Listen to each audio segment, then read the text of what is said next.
Good afternoon. Welcome to another edition of the Houston Roundball Review Takeover. It's lunch break, Throwback Thursday. I am Kris Gardner, owner of the Houston Roundball Review. Watch us on YouTube, Twitch, Musk, Fire TV, and Roku, courtesy of BS3 TV. If you have a Roku streaming device, just download BS3 TV. If not, just go to bs3network.com. Let's have some fun. Let's get into it. These 55 minutes or so, give or take, roughly. I may go shorter today. Who knows? Just finished up barely before I got a chance to start this edition of the show. Houston Cougars head coach, men's hoops head coach Kelvin Sampson had his Zoom session minutes ago. And there was a lot of questions, unfortunately. I asked most of them, well, only 3 of them. Got his thoughts on the passing of Bobby Knight. Coach Sampson told some great stories. Apparently, Bobby Knight, AJ Jones, was a fan of, was it Good Bar Candy, something like that? But it was some great stories there. Have video not post game, but clips from it posted on the Houston Roundball Review on YouTube momentarily or later on this afternoon. But Coach Sampson just talked about what he learned from Coach Knight, how Coach Knight helped him when he was a young coach, up-and-coming coach. And that's a little tidbit there for you on this edition of the Houston Roundball Review Takeover. Senior comments, of course. Football. Let's talk some football. I'm not sure how I want to do this. I'm going to talk about the Houston Cougars. I'm going to discuss head coach Dana Holgorsen. We're going to discuss with you guys Rockets, SWAC, football, the Big 12, American football. Basketball season for college hoops starts officially on Monday, November 6th. So you decide where you want to go. Miss Wanda, thank you very much for listening. Folks who are chiming in, thank you for chiming in on YouTube or Twitch or Roku via BS3 Network. We're going to have fun. I'm going to try to share the screen because this article via Brad Towns on GoCoogs.com. Dana defenders, Dana detractors, let me know your thoughts on this. Coach Holgorsen's comments this is from Tuesdays, his weekly coaches show, his thoughts on recruiting regarding the class of 2024, the class 2025, and beyond. Sounds like a man who is secure in his job. And if you are a fan of Houston Cougars football, that's not a good thing. So let's see if I can do this, share this screen right, and we can have some fun here. But yeah, comments from Coach Holgorsen regarding recruiting. Forget about 24. Just forget about it. He was asked about recruiting and how things were going 2024. Okay? Keep that in mind. How things are going for recruiting. Let's just keep that in mind. It's sad, folks. It's a valid question. You know, there's so many things that go into recruiting, and recruiting has changed so much.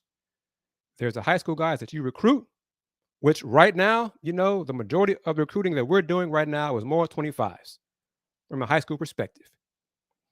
If you're still trying to recruit 24s right now from a high school perspective, you're late, right? So you can say, why is year 24 high school recruiting better? It's a good question. It's not great right now. I've said this a lot. If you're still trying to recruit 24s right now from a high school perspective, you are late. So you can say, why isn't the 24 high school recruiting better? It's a good question. He's repetitive. You notice that? It's not great right now. I've said this a lot when it comes to recruiting. For Big 12 recruiting, 24s need to see a Big 12 schedule.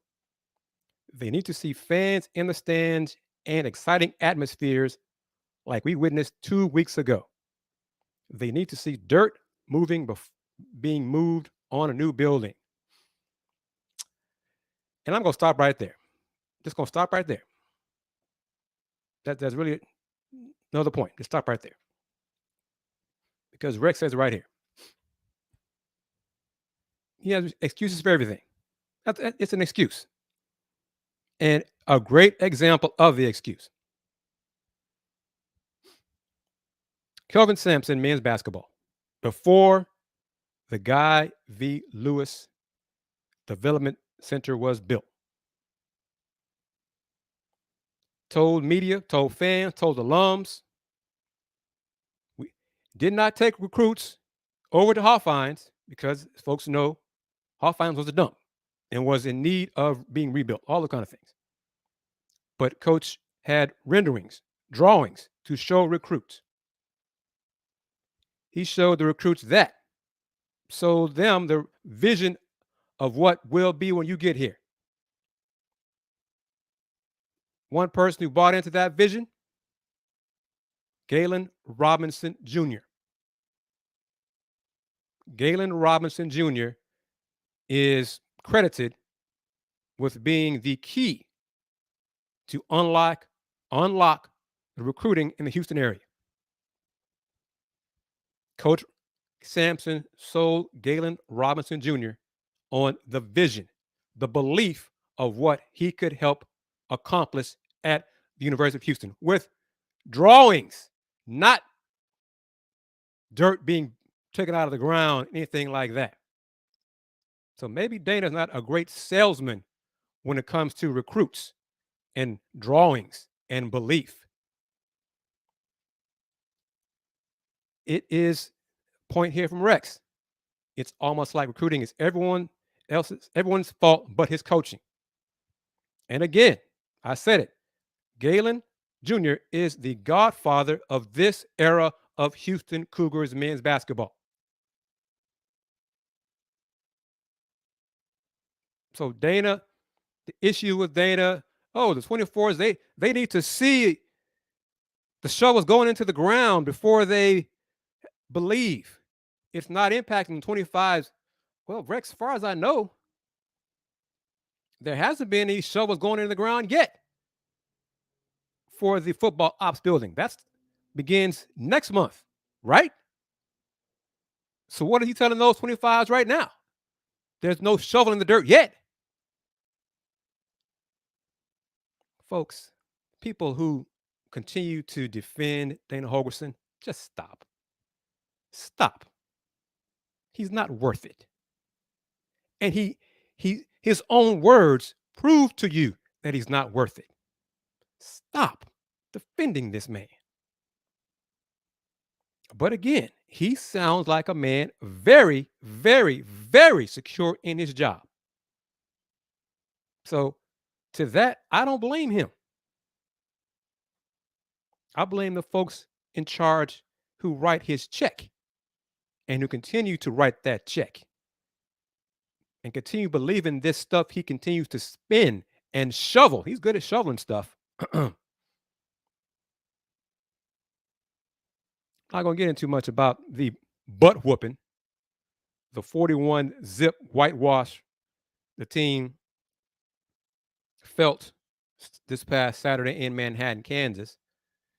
K-State Wildcats put a thumping on the Coogs. 41 zip. First shutout in Houston Cougars football in 23 years. And that's some lean years. Some bad football during that time. But first time in shutout, the offensive genius was just offensive. I don't know what else to continue. What else y'all need to see to cut ties with this man? It's a big game this Saturday. I'm going to bounce around, go right to Big 12 schedule. Right in the middle there. No shade on tonight's matchup. I'll get to that in a second. Houston at Baylor. Houston Cougars 3-5 overall. 1-4 in Big 12 at Baylor. Baylor's also 3-5, but they're 2-3 in conference play. 2:30 kickoff this Saturday. Game is Big 12 now, so it's ESPN Plus. So you got to spend some money if you want to see this titanic tilt of two disappointing teams, some folks' perspective. Coach Dave Aranda's seat in Waco is warm. Dana Holgorsen's seat is not warm enough, in my opinion. It might get warmer if they lose in Waco on Saturday. Rex, what do you say? What say you? What will happen this Saturday? Will the Coogs win in Waco? What do you think? Will they find a way to get it done this Saturday? I think last I saw the line was Baylor was 4.5-point favorite. Let me see if I can pull up the accurate one as of today. Baylor, yeah, still 4.5. Oh, no, Baylor -4. Baylor -4. This is part of it. that logic from Rex is true. Buried that game on ESPN Plus, but I think it's also a case of Big 12 teams get, one or two games every conference matchup will be on Big 12 now. So I think it's more a case of that as well. So, but yeah, looking at it, 2, 3, and 5 teams, 2 teams with coaches who fans want to see gone. I'm not sure about how the administration feels about that. I'm kind of curious to see what Coogs team's going to show up. They probably have high school buddies on the Baylor roster who they were teammates with. That might be motivating enough for them to do something productive, constructive, to get the win, to improve to 2 and 4 in conference play and 4 and 5. It's an away game. Cougs haven't done anything on the road. Which brings me to, let's discuss it, Rex. And by the way, thank you for chiming in the comments and questions. I'll get back to the schedule in a moment. If the Cougs lose that game, they'd be 1 and 5 in the Big 12. 3 and 6 overall. 3 and 6. That's 9 games. They'd have 3 more left on the schedule after this Saturday. Oklahoma State, which probably not going to win. I mean, heck, Oklahoma State, based on track record, because the Cowboys have a winning record. Dana's record at Houston against teams with winning records is trash. So that'd be a loss. So that's 3 and 7. And last 2. And other than that, they have, because homecoming's coming up on the 11th. But outside of Oklahoma State, UCF and Cincinnati, both those teams are winless in conference play. So that could be games the Cougs should be favored to win. Doesn't mean they're going to win them. But this Saturday, if the Cougs lose in Waco, go to 3 and 6, doesn't that increase their chances of not finishing 6 and 6? Because very few folks would predict the Cougs to beat Oklahoma State, right or wrong. So if the Cougs lose this Saturday, they'd fall to 3 and 6. If they lose, everybody expects them to lose to Oklahoma State. That's the 7th loss. That means the best they could do would be 5 and 7. Houston Cougars AD Kris Pesman, I said it a lot. I will continue saying it.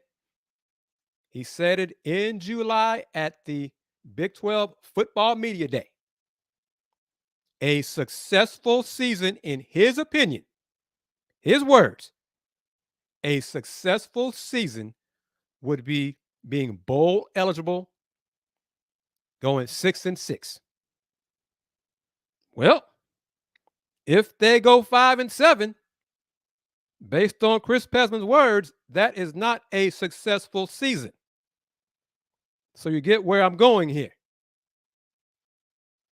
If they finish 5 and 7, that's not a successful season, according to Kris Pesman's own words. Combine that with the shaky attendance sales for the home games, especially going forward, especially with no Longhorns coming here and any of that.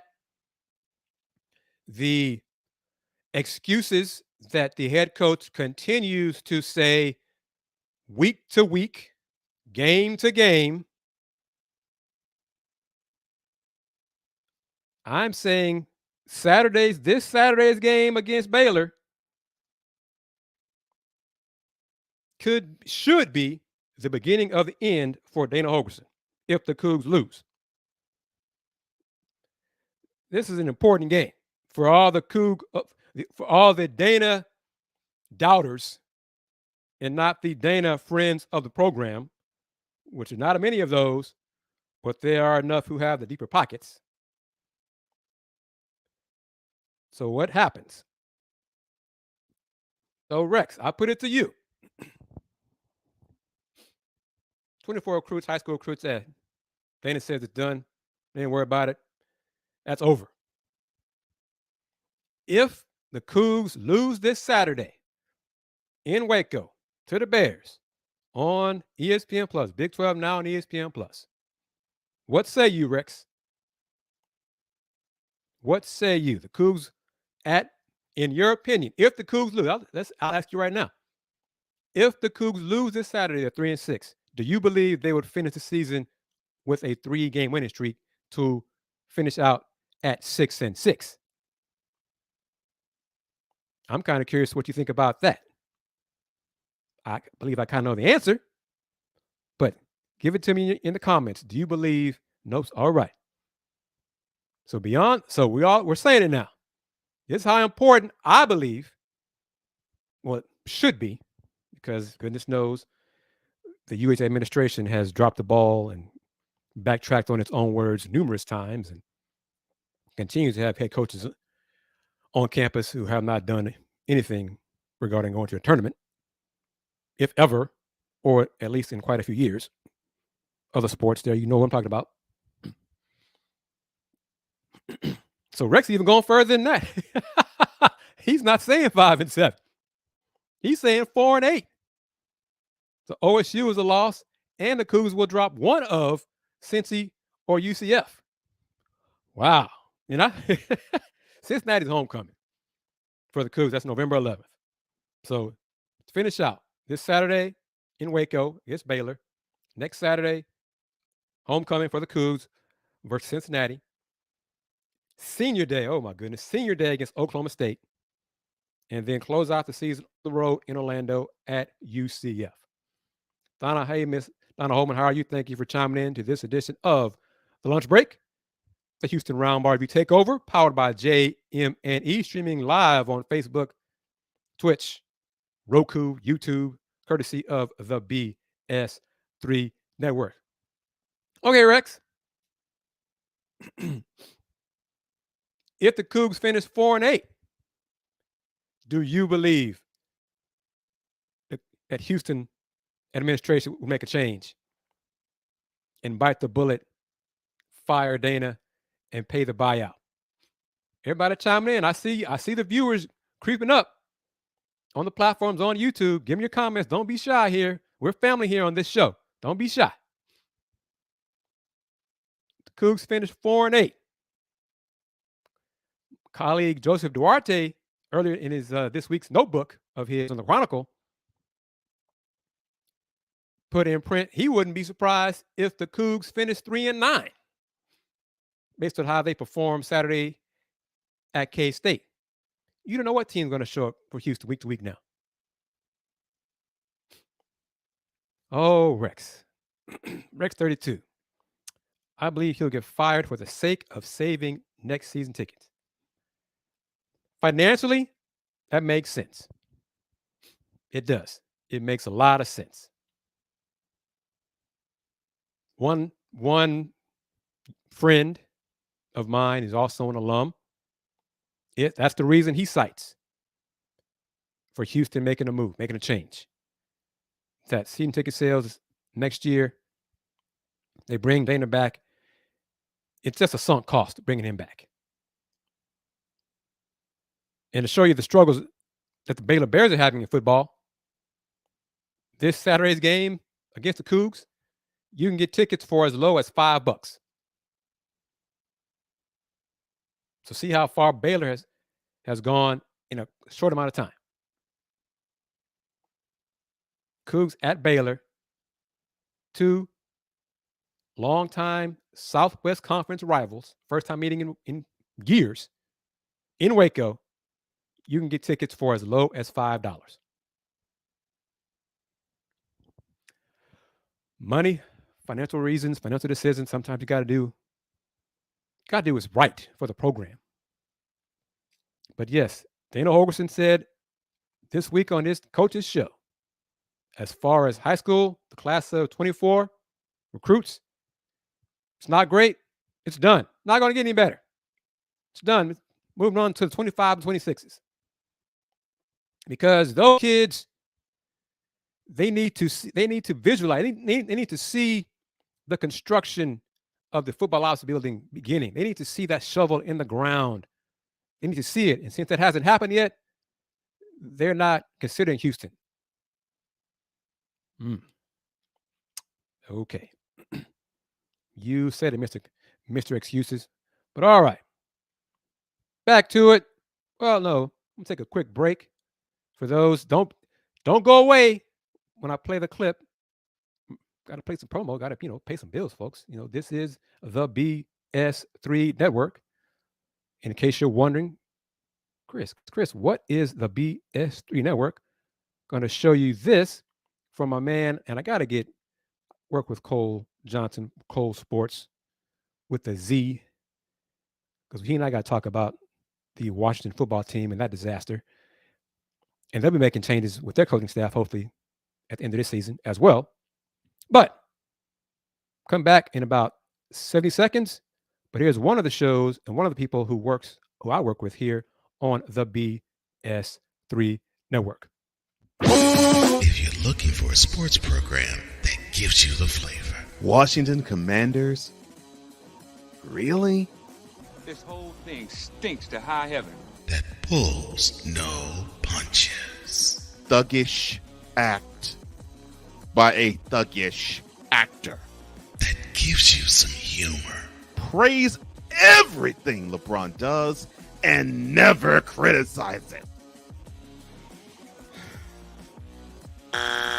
If you want a show that gives you good times, then this is that show. BS3 Network proudly presents. I am Cole Johnson, and welcome to Cole Sports with a Z. Every Friday on Patreon and every Saturday on YouTube, Spreaker, and all other outlets.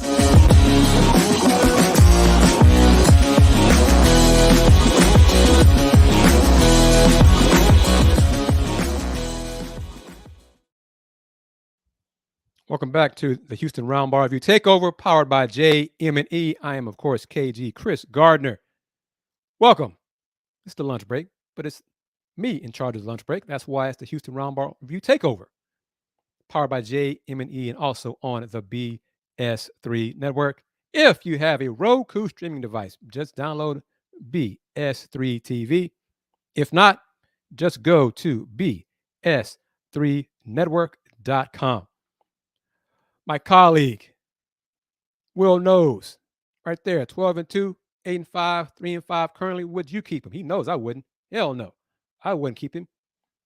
And for those holding out hope that with the addition of Colorado next season coming to the Big 12, the Coogs will face them at home. That'll be a boost to ticket sales next year. Nope, not next year. The Big 12 opponents for the Coogs next season announced this week: home games: Baylor, Iowa State, Kansas State, and Utah.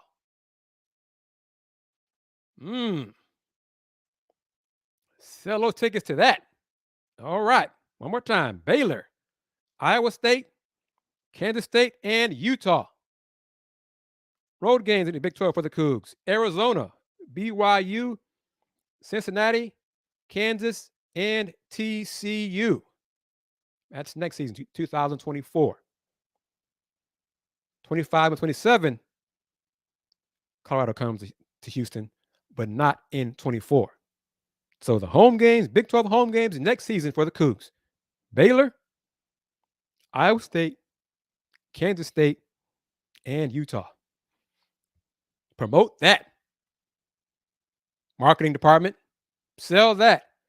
Yeah, he's coming back for the second year to lead us into our year 2 in the Big 12. And we got games against Baylor, Iowa State, K-State, and Utah. Get your tickets now. All righty.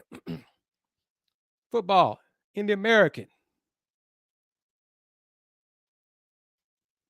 Utah going to be a beatdown. That's what that is. But in terms of the programs, the current, this year's Big 12 teams, with the Longhorns and Sooners leaving after this season, K-State, in my opinion, should be the team, the Cougs, the Houston Cougars, because BYU's in the conference now as well, that Houston models itself after. Don't have to get lots of 4 stars and 5 stars. You got a good head coach who's disciplined, coaches his players up, makes them better in all 3 phases of the game. That's K-State. It can be done with the right head coach. And I want to say one of my colleagues put out there about recruiting, getting back to the recruiting criticism of Dana. The Cougs have 8 different recruiting staffers on this staff. 8. You're in the Big 12, you got a larger budget. What are those 8 doing if they cannot sell the high school seniors on the vision of Houston Cougs football in the Big 12? What are they doing that high school recruiting is going so poorly? What's going on there? What are y'all doing? If you can't get it done effectively, maybe you shouldn't be there. Let other folks do it. Get that check. I could use that check. AAC football. Let's talk schedules. This show can go by so fast with the cons. And salute one more time. Let me give this. Not for the first time. Let me give a salute to the questions, the comments from my audience. Salute to you. Thank you very much.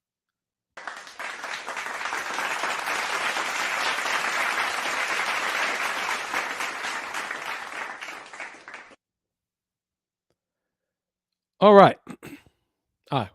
These skills from the top rope. Those 8 are in charge of recruiting excuses every week. Well, in that case, they're doing a great job. They're earning their money. This Saturday, for the American, Big 12, and SWAC, I believe everybody is playing. Nobody's got a bye week this week. Is there a vision to share? The vision is, I'll come back to that because I have a smart remark. But real quickly, in the American this weekend, this Saturday, Navy at Temple on ESPN Plus. Temple, head coach has not won a game in conference play. Florida Atlantic, Tom Herman, 3-1 in conference at UAB. Blazers, Trent Dilfer coaching them. They're 1-3. That game's on ESPN Plus. 2 p.m. kickoff. UTSA, 4-0 in conference play at North Texas. Mean Green 1-3. 2 p.m. kickoff on ESPN Plus.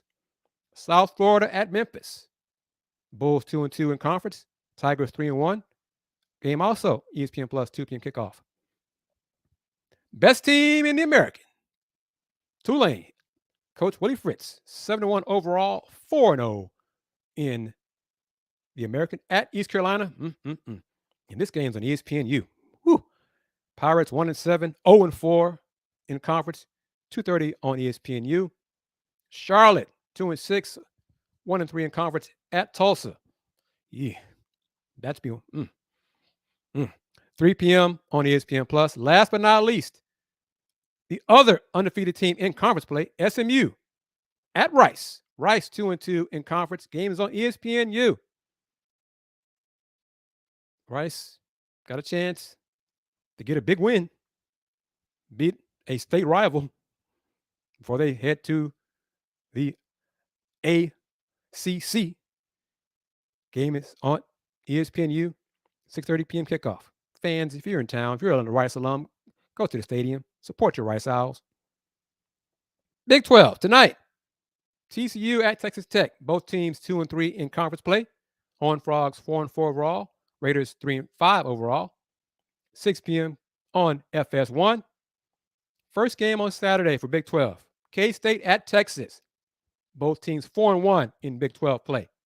K-State 6-2. Horn 7-1. 11 o'clock on Fox. Then Bedlam. Last Bedlam for a while. Sounds like. Sooners 7-1 overall. 4-1 in Big 12. At the Cowboys. Also 4-1 in Big 12.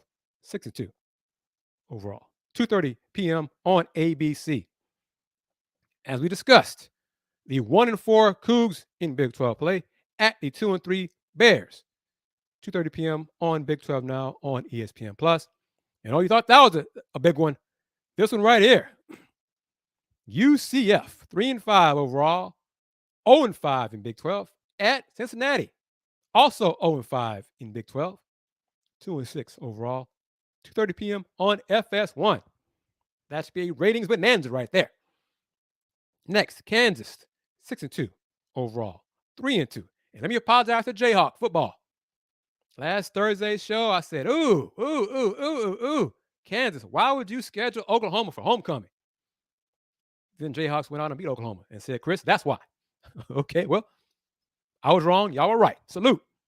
Jayhawks at Iowa State. Iowa State 5-3 overall, 4-1 in Big 12. 6 p.m. on the mothership, ESPN. Last but not least, BYU 5-3 overall, 2-3 in Big 12 at West Virginia. Whoever wins that game will be bowl eligible. Both teams are 5-3 overall. Mountaineers 3-2 in Big 12 play. 6 o'clock on FS1. SWAC play tonight. Oh, tonight, this one. This is what happens when you schedule, I don't know, you just pick and don't have set teams you want to see on TV. On ESPNU tonight, Mississippi Valley State, 1-7 overall, 1-4 in the SWAC at Bethune-Cookman, 1-7 overall, 0-5 in SWAC, 6:30 p.m. on ESPNU. Yes, that game is on ESPNU. This Saturday, November 4th, Florida A&M, the best team in the SWAC, 7-1 overall, undefeated in SWAC play at 6-0 at Alabama A&M. A&M 4-4, 2-3 in SWAC play, 1 o'clock on ESPN Plus.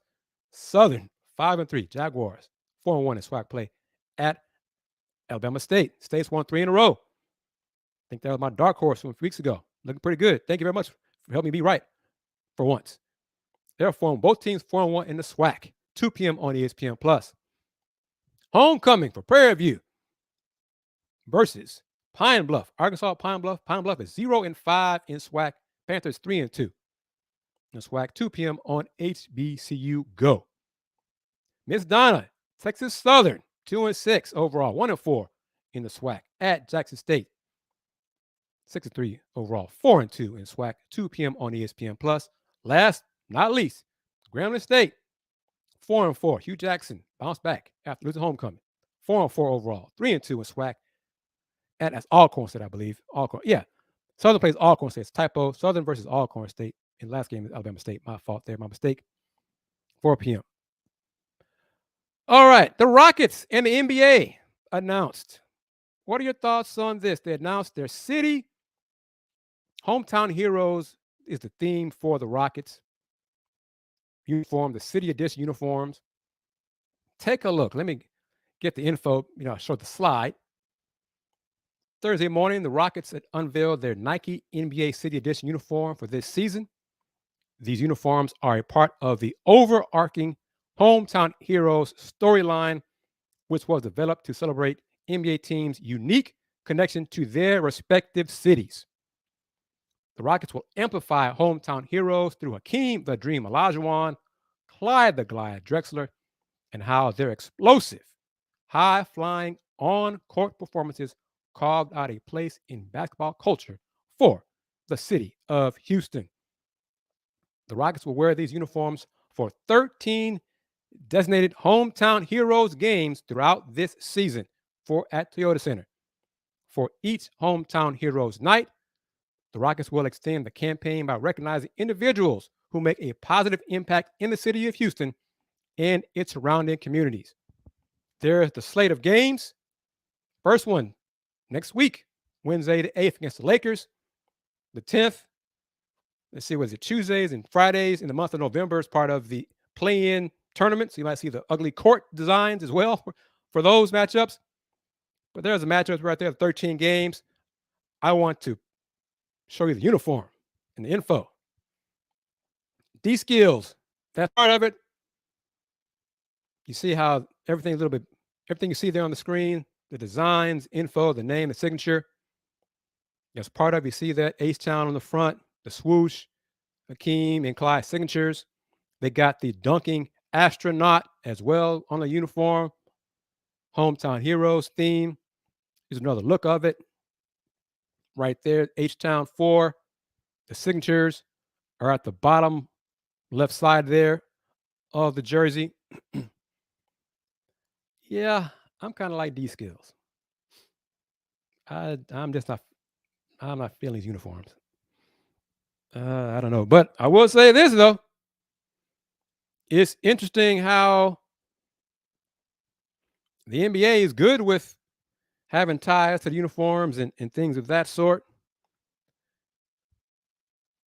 With things tied to Houston area sports, unlike the NFL, the No Fun League coming down hard on Houston for the Love Your Blue theme that's in Tennessee and the Titans wearing all that kind of stuff. But that's another issue. Your thoughts on the uniforms, the hometown heroes theme, 13 home games out of the season. The Rockets got their first win of the season Wednesday night, 128-119 over the Charlotte Hornets. Rockets made 21 threes. Rockets had, I think, 35 assists on 42 buckets, something like that. The ball was moving. They made great passes, good to great. Looking good. Good win. Next two home games, last night's game was game 2 of a 7-game homestand. Next game will be Saturday against Sacramento, and then Monday also against Sacramento, and then Wednesday, of course, against the Lakers. So a 7-game homestand. Tony M., how are you? Tony M., thank you for chiming in. Welcome. Missed you earlier. We were talking about Dana Holgorsen and his excuses regarding why the recruiting for high school class of 24 is going so poorly. But your thoughts on that? And Tony M., do you believe the Coogs will win this Saturday in Waco against the Baylor Bears? Let me know. College hoops begins this coming Monday, November 6th. Week 1, Coogs. First game against ULM. Used to be Louisiana Monroe. Now the ULM. 7 p.m. on ESPN Plus. The game on the 11th, Saturday the 11th, against A&M Corpus Christi. Time to be determined because the game for the football game against Cincinnati next week is homecoming week. So I'm assuming my alma mater will have festivities beginning hopefully on Monday, lasting through Saturday. So once TV announces the time for the football game between the Cougs and Cincinnati, that will determine the time for the tip-off between UH basketball and A&M Corpus Christi. Women's hoops begin their season on Friday, November 10th, home against Air Force, 7 p.m. on ESPN Plus. UH women's hoops will have, I want to say, 6 of their first 8 games at home. Got a very home-focused non-conference schedule. I'll answer this question. I think you asked me this last Thursday. Based on the scrimmage, do I think the lineup will change? Starting 5 will change? No. Let's see. Last, it was Jamal Shedd, LJ Cryer, Emmanuel Sharp, Juwan, and Javier Francis. Not think it'll stay that way. Damian Dunn. I did ask Coach Sampson earlier today, an hour ago, how Damian Dunn's ankle was coming along. There's a chance Damian might play this coming Monday versus ULM.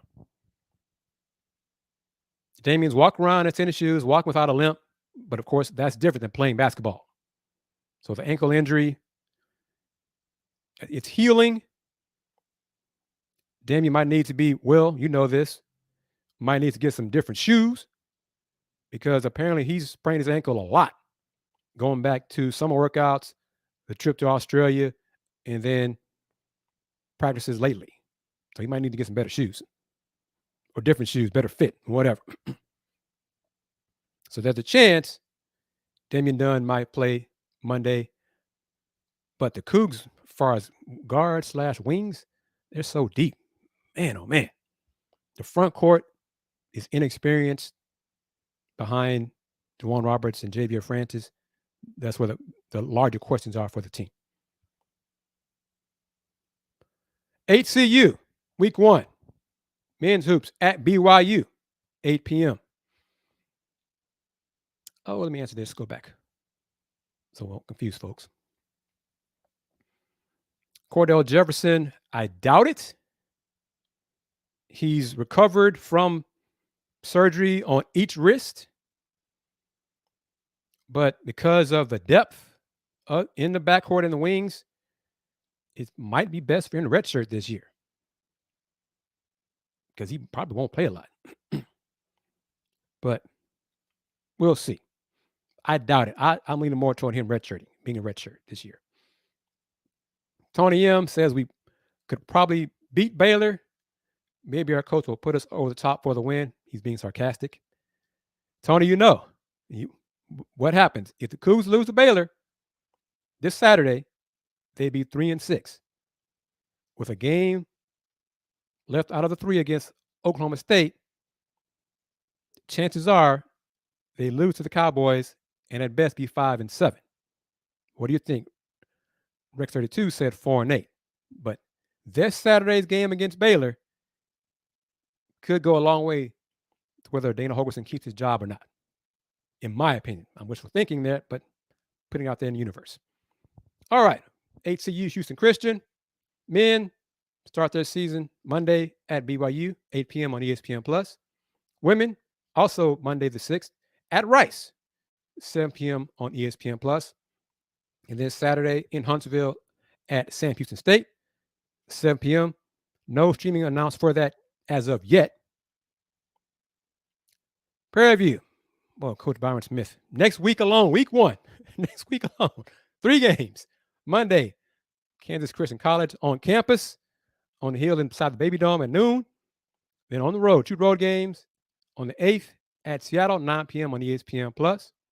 And then on the 10th, Friday the 10th at Washington State, 9 p.m. on ESPN+. That game is part of the SWAC Pac-12 HBCU Legacy Series. Women, Lady Panthers, start the season on Thursday the 9th. Houston Tillotson, 5:30 inside the Baby Dome. Rice men, week 1. Tuesday, Election Day. Kind of a surprise doing it on Tuesday, but St. Thomas, 7 p.m. ESPN+. And then Harvard comes to Tudor Fieldhouse Friday, 7 p.m. also on ESPN+. Rice women, as I said, host Houston Christian, 7 p.m. ESPN+. And then on the road, should be a good one. Should be kind of competitive matchup on the 9th at Abilene Christian, 7 p.m. also on ESPN+. Texas Southern, men and women, in the pit on November 6th. Ladies first, 6 p.m. at New Mexico. And then the men afterwards, 8:30. Both games on the Mountain West Network. And I believe that does also apply to the women's game. So both games on the Mountain West Network for TSU against New Mexico on Monday, November 6th. Then the men rounded out Saturday, November 11th at Arizona State. I think it was last year, TSU beat Arizona State inside H&P Arena.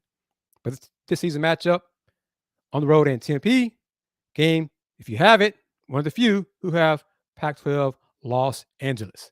All right, there we go on that. But Tony M., what say you? The Cougs if the Cougs football loses to Baylor, right now Baylor's favorite by -4, going down a half. It was -4.5 yesterday. But if the Cougs lose to the Bears this Saturday, Houston would fall to 3-6 overall, 1-5 in Big 12 play. They would not be favored to beat Oklahoma State. And even though it's a home game for the Cougs, I think most folks who watch this show and watch the Houston Roundball Review and support the Roundball Review and the numerous streaming shows would pick Oak State to win that game. So if that happens, that'd be loss number 7, which means the Cougs would not finish with a record of 500 or better. The best they could be would be 5-7. 5-7 would not be a successful season, according to AD Kris Pesman. But if the Cougs win this Saturday against the Bears in Waco, the chances improve for them to finish at 6-6 and be bowl eligible, which would be a successful season per Kris Pesman the first year for Houston in the Big 12. So what say you for those who want Dana gone? What do you want to happen this Saturday? If you want Dana to be fired, be a fan of the Cougs, be an alum of the Cougs, be a friend of the program of the Cougs. But for the betterment of the Cougs going forward, in the future, would it be more beneficial, or does it even matter, for Houston to lose this Saturday in Waco to the Bears and thereby increase the chances of not finishing 6-6 if that means Dana Holgorsen would not be brought back for a second year in the Big 12 or year 6 for him overall at Houston? What do you think? Let me know in these closing moments of this edition of the Houston Roundball Review Takeover. This is Throwback Thursday of the lunch break, but Thursdays is the Houston Roundball Review Takeover. Look for advertisers for this show, my portion of the lunch break. Reach me at the platform there, Houston Roundball Review, or go to my site on Linktree/Houston Roundball Review. And of course, I forgot, I got the Roundball Review merch as well: mugs, shirts, tank tops, hoodies. Yes, hoodies not available because it's getting cool. Well, I don't know what it is up there in Columbus, in Akron, but it's hoodie weather for one more day here in Houston. But yes, this is the sad truth. UH alums, friends, agree with this. UH moves the goalpost so much. Dana could go 5-7, 4-8, hell, 3-9, and still be brought back for year 2 in the Big 12. Because as Will said, but don't coaches get fired for going 8-4? Well, they used to. They're used to. They don't anymore.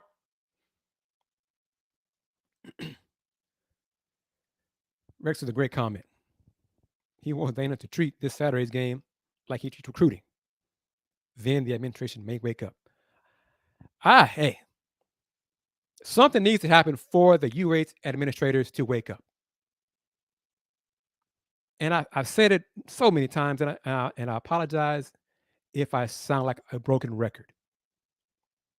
But you have an example of a winning culture, of a winning program on campus. And yet you don't hold your other coaches in athletics to that same standard of your winning culture that you already have on campus.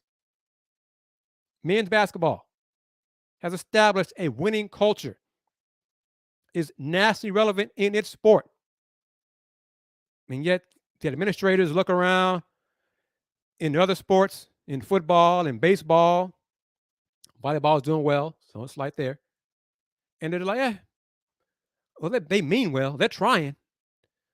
Let's keep giving them more and more coaches on staff. Let's keep giving them all these other things, these amenities. And maybe they'll okay. All right. Well, Tony M., another good comment here. Those people are going to do what those good old people are going to do. And that is a problem with Houston.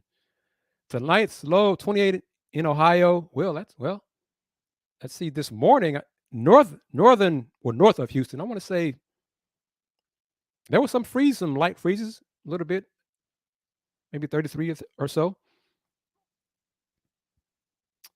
Football, no, Miss Wanda. I slightly disagree.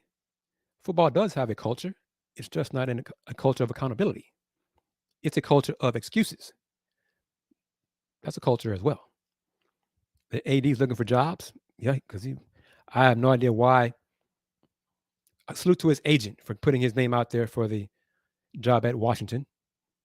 Washington, boy. A lot of UH fans said, please take him, please, go ahead.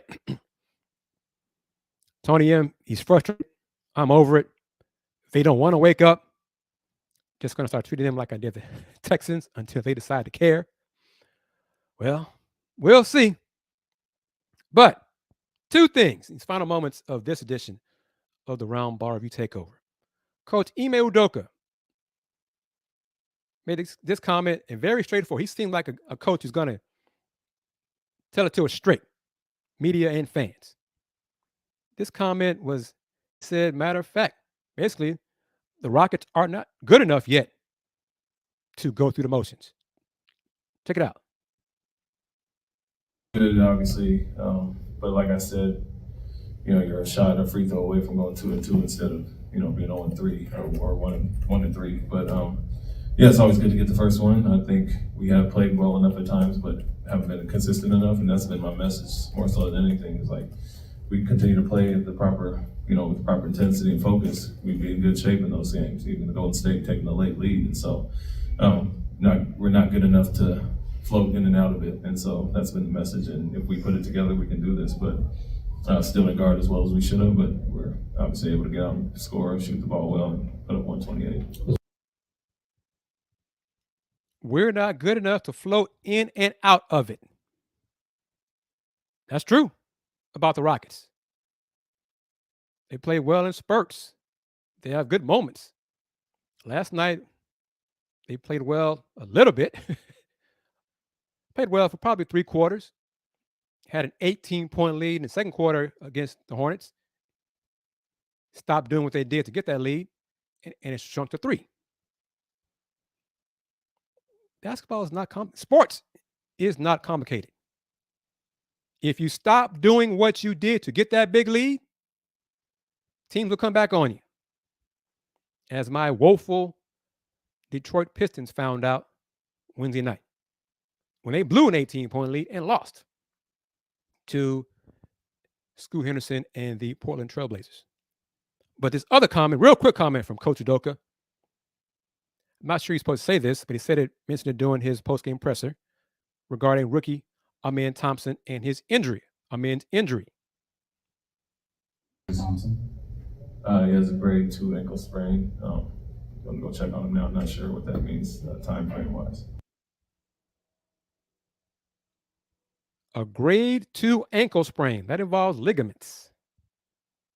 Roughly, that could be anywhere from 4 to 6 weeks.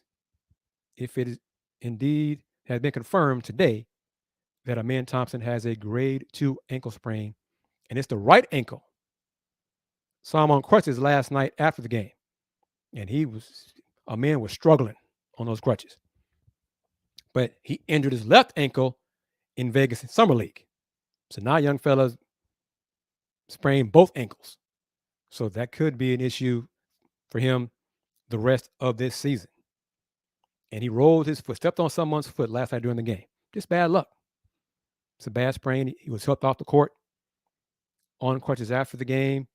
So if it's confirmed that the injury is a grade 2 sprain of his right ankle, could be out anywhere from 4 to 6 weeks.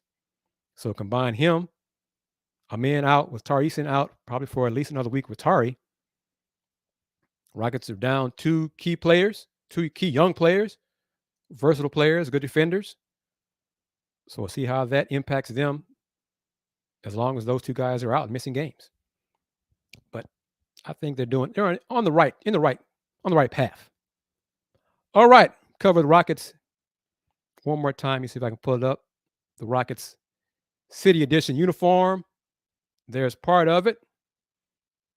Here's another look at the uniform right there. And yes, the injuries to Tari and Amin keeps Cam Whitmore with the Rockets, not in G League.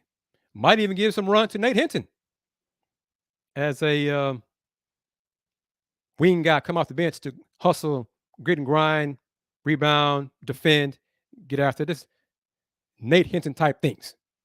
So it might give Nate some minutes as he signed a 2-year, two-way contract with the Rockets.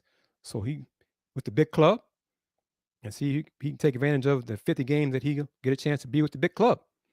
So good luck to him. Yes. But hey, Coogs at Baylor, wrap it up in these closing moments.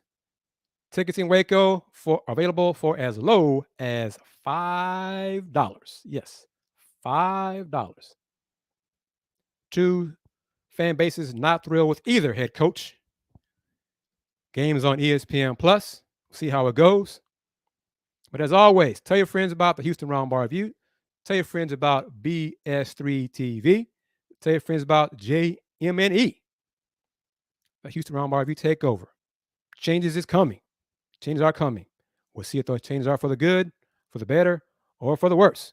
But change is coming for the Houston Roundball Review. But thank you to everyone. One more time. Run a little bit long here. A lot of great comments.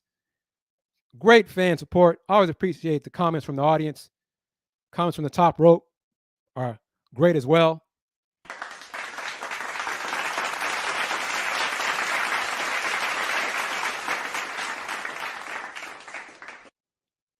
But wrapping it up as always, the Houston Roundball Review, been around since 1994.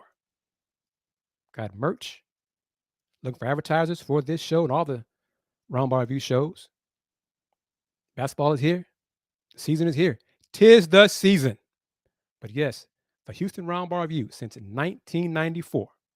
Local name, global perspective. Y'all take care. Peace.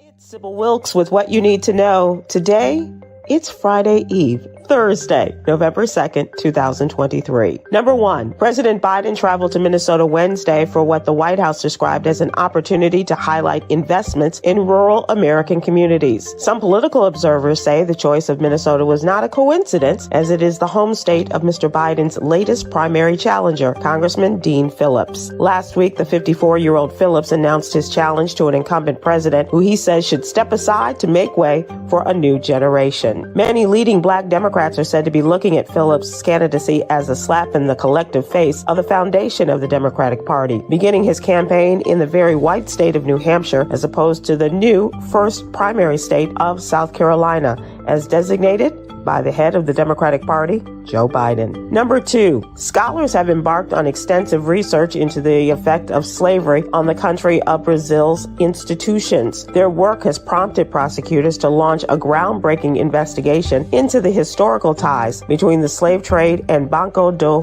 Brasil. The investigation into Banco do Brasil and the proactive approach by descendants of slave owners in presenting their family's history is seen as a timely political development. Number three, atopic dermatitis, also called eczema, is a chronic skin disease resulting in very itchy, dry rashes or patches. Research has shown the risk for atopic dermatitis may be higher among individuals of color. The reasons for this are still unknown, but are believed to involve genetics, ancestry, social, and environmental factors. Number four, on October 18th, Amy Malone spoke about her concerns at a San Bernardino, California city council meeting about the city hiring of Charles Montoya as a city manager. While speaking, she was interrupted by two men on Zoom who said, "Go back to Africa," and used derogatory terms, including the N-word. But instead of condemning the comments, the mayor pro tem, Fred Shorett, said it wasn't something they could control. Well, Ms. Malone condemned the non-condemnation by saying that is something that should never have happened. Number five, in the next few days, most Americans will be getting that extra hour of sleep overnight with the time change occurring Sunday morning. Experts say the fall shift back to standard time may increase depression and affect your mental health. One reason is that the end of daylight saving time brings about reduced light and shorter fall and winter days. And this change may increase seasonal affective disorder, a type of depression triggered by the changing of the seasons and wanting daylight. Here's your daily inspiration Inspiration from Yogi's Jewels. Fun is the glue that binds friends together. Join me today live on YouTube and Facebook at 7 p.m. Eastern, 6 p.m. Central with my friend and contributor, Aprilette Russell, as we discuss today's top headlines and more. Thank you to our What You Need to Know partners, the American Heart Association and Black Health Matters. Barbara Scotia College, an HBCU in Concord, North Carolina, needs our help. The What You Need to Know team is asking supporters, alumni, and friends of Barbara Scotia to help them meet their immediate and pressing needs by donating to help Barbara Scotia rise. Please join the thousands of donors from around the world who are stepping up to save one of the nation's oldest HBCUs. Please visit SybilWilkes.com for more information. And check out a celebration of Black filmmakers rooted in the HBCU culture. That's November 10th through the 12th at Howard University's Blackburn Center. I'm Sybil Wilkes. Be informed, be empowered.